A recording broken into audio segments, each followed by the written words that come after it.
it is a busy day today. Labour's National Campaign Coordinator Pat McFadden joins us now. Pat, you must be feeling good. Yes, but you know, there's a critical 36 hours ahead of us, and millions of people have not made up their mind how to vote in this election. I think it's disrespectful to the voters for people to be calling the outcome before the election's even taken place. So our message is very much, if you want change, you have to vote for it, and no one should assume that this is a done deal. It's not a done deal.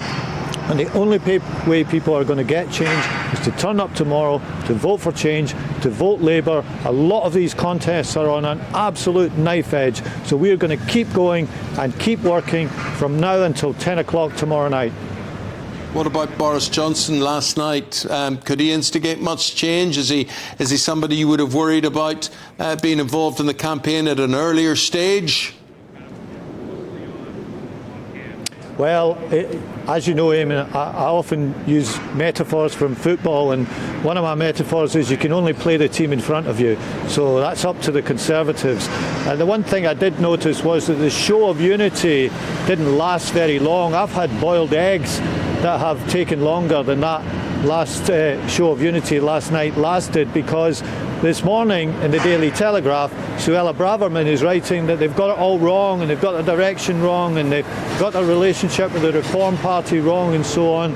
So I don't think there's much unity in the Conservative Party right now, which may be one of their problems.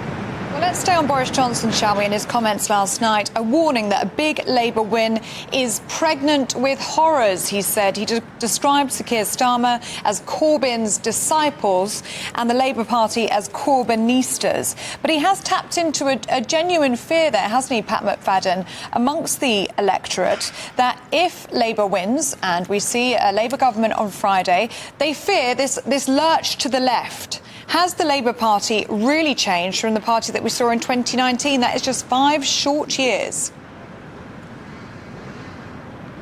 Well, Mr Corbyn's not even in the Labour Party anymore. We're running against him in Islington North. I'm hoping for a Labour gain in Islington North at the election tomorrow. So I think it's pretty clear how far we've come from 5 years ago. And people like me are not going to change our stripes depending on the size of the result tomorrow. All this stuff about supermajority, I mean, what is that? Did anyone say that the Conservatives didn't have a right to rule when they won the election in 2019? They got a majority. How many is a supermajority? It's a ridiculous figure. And I think it's disrespectful to the electorate to somehow be telling them what to do and trying to calibrate the exact result. We're out there in seats all over the country, fighting for every vote with a message of change. And in fact, I think the country needs a government with a clear mandate. It needs a government that's strong enough to face up to the challenges we're facing, because one of the problems that we've had in recent years has been weak governments that are pushed around, that can't take decisions. 5 different prime ministers in just 7 years, 7 different chancellors, all these flip-flopping changes of direction, question marks over the UK as a stable, investable country, a disastrous mini-budget. We've got to turn the page on all of that with a new government tomorrow that's got a clear mandate from the country. And Pat, what do you see? I mean, if you're included in the cabinet, what position would you be holding? Well, that's up to the boss. That's up to my party leader, if that was to come to pass. And one of the few really important powers that a Prime Minister has is the power to decide their ministerial team. So that's up to Keir Starmer, and I wouldn't presume to be making bids or saying this or that. I've been really honoured to be put in charge of the campaign along with a wonderful team of staff that we've got at Labour headquarters. I'm proud of the campaign that we've run, proud of the way that we put forward a changed Labour Party since 2019. I'm proud of the manifesto upon which we have stood, and let's see what the voters' verdict is tomorrow.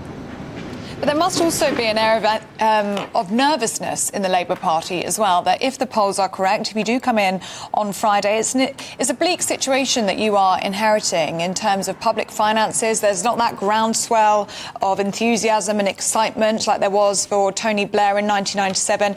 It's a restless electorate, isn't it? And there's not going to be that goodwill towards you. You're not going to have a honeymoon period. And also, we're in July, hot weather. We're going to see small boats crossing the channel. And you've said you're going to scrap the Rwanda flights that have been booked for the end of July. So you're going to have that problem to deal with straight away.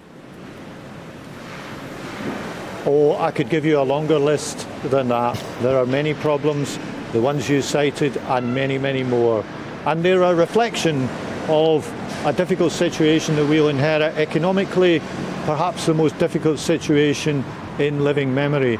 And that's one of the reasons why we put quite a responsible manifesto together. And we've taken some criticism for that, because people look at some of the problems the country's got and they say, why aren't you promising an instant answer to that? We've got this wrong, we've got that wrong, we've got the next thing wrong. The point is to make a start.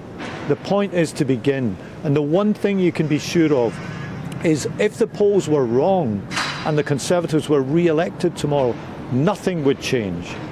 Nothing would change. Not the economic position, not the position with the NHS, not the position on the small boats, not the position on anything. Nothing would change. If anything was going to change, it would have happened over 14 years. So the only way to turn the page is to elect a new Labour government tomorrow. Well, Pat, if it does change, all I can say is it will have been a heck of a season for you, football-wise, and what's happening in the government. And did I ever tell you I went to school with Martin O'Neill? Oh, no, you didn't. There you are. He's a great hero of mine. What a great man. He was a great manager of my team. He is a great man in many, many ways. I always think he should have been a priest, but anyway, he is the demeanour of it, so he has as well. We went to a school, the same sort of school together. He was 5 years older than me. Him and his brother were great Gaelic football players. They weren't allowed to play soccer. That wasn't allowed at the school, so he went off and he signed for Forest eventually, and after leaving Distillery, and that was the way it was for him. But that's by the by. We'll talk again in the future, Pat. We'll see what happens. Thanks for spending time talking to us today. Thank you very much. Thank you. Thank you very much. I think he enjoyed that.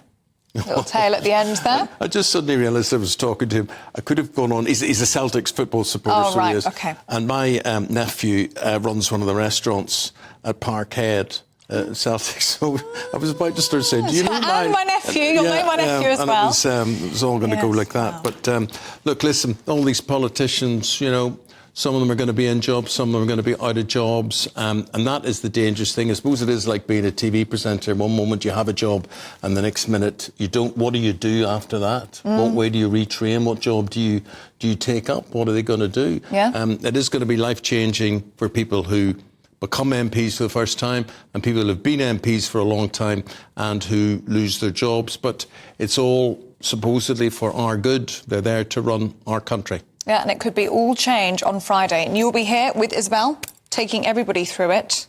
I'll be down in Westminster. The whole team will be there as well. So you won't miss anything here on GB News. So do stick with us for the rest of the week.